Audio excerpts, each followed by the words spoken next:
ক্লাসে তোমাদের সপ্তম শ্রেণীর যে বাংলা পরীক্ষাটি রয়েছে সেই বাংলা পরীক্ষার সৃজনশীল নাম্বার 1 এই প্রশ্নের উত্তর আমরা এই ক্লাসে করতে চলেছি। এছাড়াও বাকি সকল প্রশ্নের সঠিক উত্তর অলরেডি আমরা আমাদের চ্যানেলে আপলোড করে দিয়েছি। যারা বাংলা পরীক্ষার বাকি সকল প্রশ্ন যেমন রচনামূলক প্রশ্ন, সংক্ষিপ্ত প্রশ্ন, সৃজনশীল প্রশ্ন সকল প্রশ্নের সঠিক উত্তর চাও তারা চলে যাও এই ভিডিও ডেসক্রিপশনে।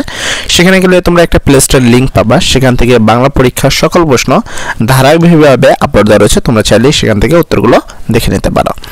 তো চলো আমরা সৃজনশীল নাম্বার প্রশ্নের 1 এর উত্তরটি দেখে নেব। তার আগে এখানে দেখো বলা হয়েছে যে কোনো একটা প্রশ্ন উত্তর দাও। তোমরা নাম্বারিং যদি খেয়ালটা করো এখানে কিন্তু সৃজনশীল 1 লেখা নেই, এখানে সৃজনশীল নাম্বার প্রশ্ন যেটা রয়েছে সেখানে লেখা আছে 16। তো নাম্বারিংটা তোমরা 16ই দিবা, কেউ 1 নাম্বার দিবা না। তো এখানে একটা উদ্দীপক রয়েছে, একটা কবিতা অংশের কিছু লাইন লেখা আছে, তোমরা জায়গাটা পড়ে নেবা। আমি প্রশ্নে চলে যাচ্ছি এবং তার উত্তরটা দেখে নেব। তো এখান থেকে তোমাদেরকে প্রশ্ন করা হয়েছে উপরের কবিতা অংশের মাঝি কবিতার যে সাদৃশ্য রয়েছে তা উল্লেখ করো। মানে মাঝি কবিতার সাথে এই যে উপরে যে কবিতা রয়েছে এইটার সাথে মাঝি কবিতার কি মিল রয়েছে সেটা উল্লেখ করতে হবে। এবং তার পরবর্তীতে পরের বলা হয়েছে কবিতা অংশের কথক ও মাঝি কবিতার কিশোরের মধ্যে তোমার জীবনের বা আশপাশে যে মিল রয়েছে তা ব্যাখ্যা করো।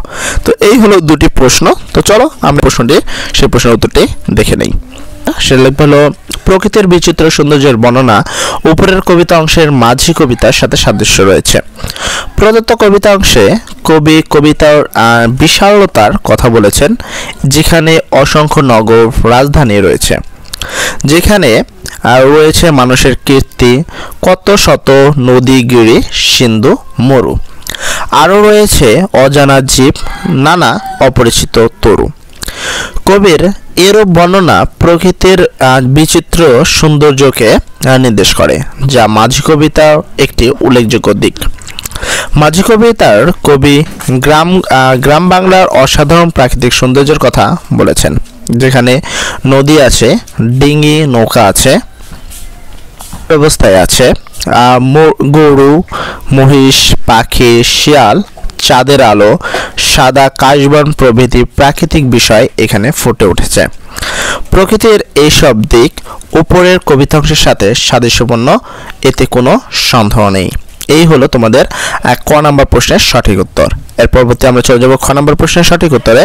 তার আগে যারা এখনো চ্যানেলটি সাবস্ক্রাইব করনি তারা তাড়াতাড়ি চ্যানেলটি সাবস্ক্রাইব করে দাও এবং পরবর্তী প্রশ্নের খ নাম্বার প্রশ্নের উত্তরটি লিখবা। দেখো এখানে বলা হয়েছে কবিতা অংশের কথক ও মাঝি কবিতায় কিশোরের মতো আমার জীবনে বা চারপাশে অনেক মিল রয়েছে।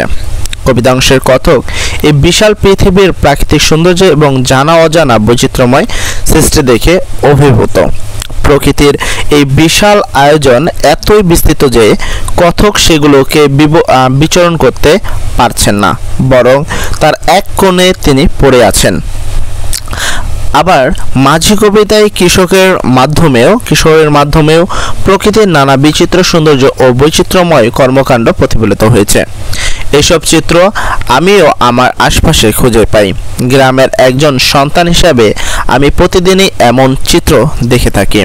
আমার বাড়ির পাশে একটি ছোট্ট নদী বয়ে আছে,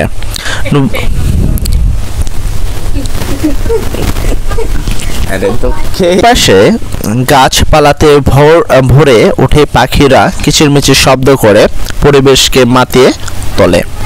নদীর খেয়াঘাটে সব সময় কর্মব্যস্ত লক্ষ্য করা যায়। পাশাপাশি ভোর হতেই কৃষকেরা লাঙল দিয়ে জমিতে কাজে লেগে পড়ে। এ সময় সবুজ ফসলে ভরে যায় পুরো মাঠ। আবার মাঠে গরু, মহিষ, ছাগল বিচরণ মাঠের সৌন্দর্যকে বহুগুণে বাড়িয়ে তোলে, যা কবিতার সাথে সম্পূর্ণভাবে মিল রয়েছে। আশা করি তোমরা এই প্রশ্নের সঠিক উত্তরটি বুঝতে পেরেছো। এছাড়াও আমি তোমাদেরকে রিকমেন্ড করব যে তোমরা প্রত্যেকটি অংশে একটি করে স্ক্রিনশট দিবা। আমি চেষ্টা করছিলাম ফুলটি দেওয়ার, কিন্তু এটা আসলে একবারে স্ক্রিনের মধ্যে আসছে না, যার ফলে তোমাদেরকে অল্প অল্প করে স্ক্রিনশট দিয়ে নিবা যেন পরবর্তীতে পড়তে কোনো অসুবিধা না হয়। আর একটি কথা, যারা বাংলা পরীক্ষার বাকি সকল প্রশ্নপত্রের সঠিক উত্তর এখনও খুঁজে পাওনি তারা চলে যাও এই ভিডিও ডেসক্রিপশনে। সেখানে গেলে একটি প্লে স্টোর লিংক পাবা তোমরা, সেখান থেকে সকল বাংলা পরীক্ষার সঠিক প্রশ্নের উত্তরগুলো খুঁজে পাবা। আর যারা আমাদের চ্যানেলটি সাবস্ক্রাইব করতে ভুলে গিয়েছো তারা অবশ্যই চ্যানেলটি সাবস্ক্রাইব করে আমাদের পাশে থাকবা। সর্বোপরি কথা, সবাই ভালো থাকো। আসসালামু আলাইকুম।